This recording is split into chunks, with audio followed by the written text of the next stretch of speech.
Double দেখেন, double চাবির ভিতরে R7 বাইক নিয়ে আসলাম। দেখেন R7 সুপার মোটর। আচ্ছা, একবারে অরিজিনাল বাইকের মতো ডিজাইনটা দেখেন, সোনার গোল্ড দেওয়া আছে। আর চাকাগুলোর মধ্যে লাইটিং জ্বলবে দেখেন ভাই, চাকাগুলো লাইটিং হবে। দুই চাকা ভাই হাতে পিকআপ, পায়ে ব্রেক দেখেন, দুটো চাকা লাইটিং এলইডি। চাকা লাইটিং, হাতে পিকআপ, পায়ে ব্রেক, মিটার আছে আমার।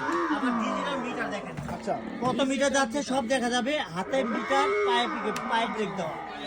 R7 বাইক, এটা কিন্তু পিছনের নাম্বার দেওয়া আছে দেখেন R7। আচ্ছা, একবারে 25 সালের আপডেট বাইক।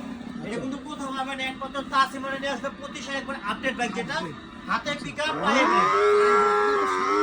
এই দেখেন সিঙ্গেল আউটকাম দেখেন, লুকটা কিন্তু খুবই অস্থির দেখেন। অস্থির একটা এটা কিন্তু R7 যেটা, আর R15 আছে আমাদের এখানে দেখেন, R15 আছে এখানে। R15 আছে। R15 এর কালার আছে তিনটা, R7 এর কালার হলো দুইটা কালার। ব্লু কালার আর হলো আপনার রেড কালার। আচ্ছা, এটা একদম আপডেট একটা মডেল। একবারে 25 এর একবারে আপডেট দেওয়া R7 দেখেন। R7 আর এটা হাতে পিকআপ, পায়ে ব্রেক।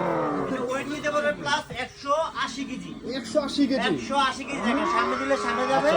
আচ্ছা, আবার এটা কিন্তু ব্যাগে দিলে কিন্তু ব্যাগে যাবে। ব্যাকে যাবে। গাড়িতে কিন্তু নামতে হবে না। চমৎকার। সাইজটা খুবই বড়, অনেক বড় সাইজ। R15 কিন্তু সাইজটা বড়, এটা দেখেন অনেক বড় এটা সাইজ। হলো R7। এটার দাম কিন্তু ভাই লড়তে ছিল 36,000 টাকা। আচ্ছা, সেটা কিন্তু আজকের প্রাইসে নিব না, এটা কিন্তু আচ্ছা। ধামাকা একটা প্রাইস দিব। আচ্ছা, মাত্র 28,500 টাকা। 28500। 28,500 টাকা এই গাড়িটা নিলে আচ্ছা। 28,500 টাকা নিতে পারবেন। ধামাকা প্রাইস ধামাকা R7। প্রাইস।